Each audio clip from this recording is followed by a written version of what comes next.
everyone, perkenalkan aku Ilham Dwi Reza Fadli. Aku biasanya dipanggil Reza. Di sini aku akan menyampaikan terkait dengan tugas dari mata kuliah Arsitektur Organisasi Komputer. Nah, di sini aku akan menyampaikan materi terkait dengan evolusi dan kinerja komputer. Nah, seperti apa kelanjutannya? Mari kita simak video berikut ini.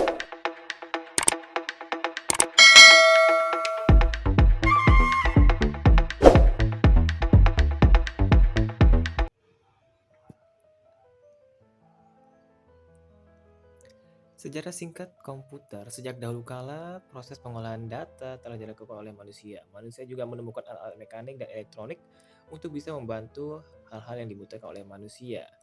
Nah, komputer yang kita temui saat ini adalah suatu evolusi panjang dari penemuan-penemuan manusia sejak dahulu kala, berupa alat mekanik maupun elektronik.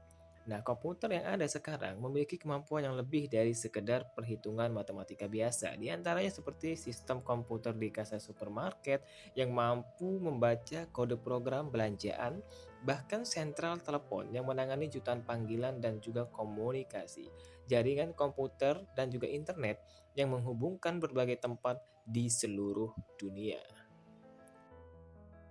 Berikutnya, bagaimanapun juga, pengolahan data dari sejak zaman dahulu kala sampai saat ini bisa kita golongkan ke beberapa 4 golongan besar, yaitu peralatan manual, yaitu peralatan pengolahan data yang sangat sederhana dan faktor terpenting dalam pemakaian alat, yaitu menggunakan tenaga manusia, dan peralatan mekanik, yaitu peralatan yang sudah terbentuk mekanik yang digerakkan dengan tangan secara manual.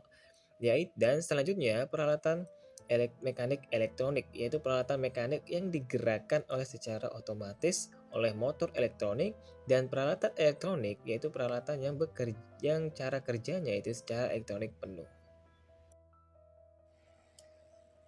Bahkan ada beberapa peralatan yang telah digunakan sebagai alat hitung sebelum ditemukannya komputer sebagai berikut. Yang pertama yaitu abakus, muncul sekitar 5.000 tahun yang lalu di Asia Kecil dan masih digunakan di beberapa tempat hingga saat ini. Dapat dianggap sebagai awal mulanya mesin komputasi, dan alat ini memungkinkan penggunanya untuk melakukan perhitungan menggunakan biji-bijian geser yang diatur pada sebuah rak yang kita sebut dengan sempoa. Berikutnya, setelah abad ke-12, muncullah penemuan lain yang dinamakan kalkulator roda numerik, yang dimana pada tahun 1642, Blaise Pascal, yang pada waktu itu berumur 18 tahun, menemukan kalkulator roda numerik ini dan digunakan oleh ayahnya dalam melakukan pekerjaannya sebagai petugas pajak. Dan alat ini merupakan alat penghitung bilangan berbasis 10, dan kelemahan alat ini adalah penggunaannya yang hanya terbatas untuk melakukan sebuah penjumlahan pada suatu data. Berikutnya ada kalkulator roda numerik 2, ditemukan pada tahun 1694 oleh seorang matematikawan asal Jerman, yaitu Gottfried Wilhelm von Leibniz, yang memperbaiki Pascal lain dengan membuat mesin yang dapat mengalihkan. Sama seperti pendahulunya, alat mekanik ini juga bekerja dengan menggunakan roda-roda gerigi. Berikutnya juga ada kalkulator mekanik yang ditemukan oleh Charles Xavier Thomas de Colmar, yang menemukan mesin yang dapat melakukan 4 fungsi aritmatika dasar. Nah, kalkulator mekanik Colmar arithmeter mempresentasikan pendekatan yang lebih praktis dalam kalkulasi, karena alat tersebut dapat melakukan penjumlahan, pengurangan, perkalian, bahkan pembagian. Setelah tahun 1940, munculnya komputer generasi pertama. Nah, komputer generasi pertama ini menggunakan tabung vakum untuk memproses dan menyimpan sebuah data. Nah, komputer ini juga bisa menjadi cepat panas dan juga mudah terbakar, dan oleh karena itu, beribu-ribu tabung vakum diperlukan untuk bisa menjalankan keseluruhan pada komputer ini. Ia juga memerlukan banyak tenaga elektrik yang menyebabkan gangguan elektrik di kawasan sekitarnya. Nah, berikut ada beberapa komputer generasi pertama, yaitu sebagai berikut. Komputer jenis pertama yaitu komputer ENIAC. Komputer ini dirancang oleh Dr. John Mauchly dan Presper Eckert pada tahun 1946. Komputer generasi ini sudah mulai menyimpan data yang dikenal sebagai konsep penyimpanan data atau Stored Program Concept. Nah, yang dikemukakan oleh John von Neumann. Komputer yang kedua disebut dengan EDVAC. Nah, penggunaan tabung vakum juga telah dikurangi di dalam perancangan komputer EDVAC. Nah, di mana proses perhitungannya menjadi lebih cepat dibandingkan dengan ENIAC. Berikutnya ada komputer EDSA, yaitu komputer yang memperkenalkan penggunaan raksa atau merkuri dalam sebuah tabung untuk menyimpan sebuah data.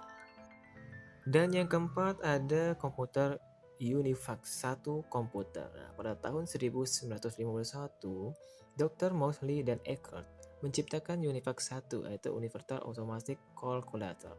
Nah, komputer pertama yang digunakan untuk memproses data pada sebuah perdagangan. Berikutnya kita masuk ke komputer generasi kedua yaitu 1959 hingga 1964. Nah, pada tahun 1948, penemuan transistor sangat mempengaruhi perkembangan komputer karena bisa menggantikan sebuah tabung vakum di televisi, radio, dan komputer.